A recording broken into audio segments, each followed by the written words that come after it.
The Executive Director of the Civil Society Budget Advocacy Group, Julius Mukunda, says low budget allocation to the agriculture sector has impeded the sector's growth and achievement of set targets. The biggest chunk of our budget is going to debt servicing.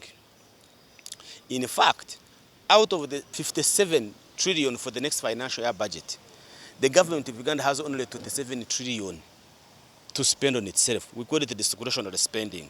You first remove all other obligations, including debt. So you can see that debt is affecting how much we are spending on ourselves, including agriculture.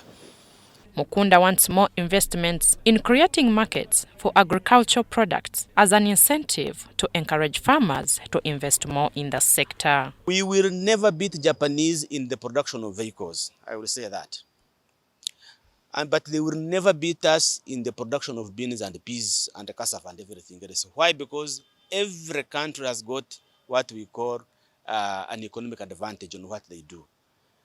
Our economic advantage is that we can grow crops and rare animals throughout the year.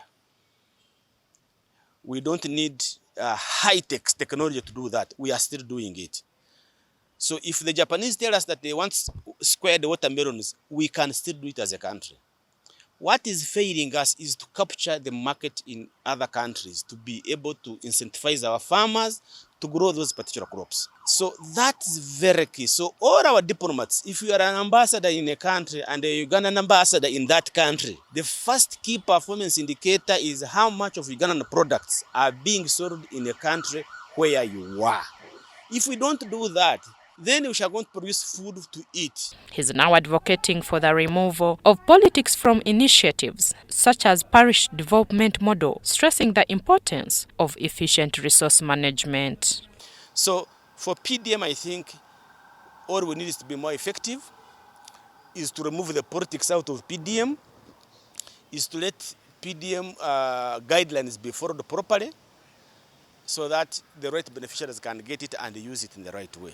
This comes at a time when Uganda is hosting the Comprehensive African Agriculture Development Program Summit of Heads of State, where African nations are discussing a 10-year plan to develop agriculture. Winnie Ainebabas Katire and Kalisha Stephen for UBC.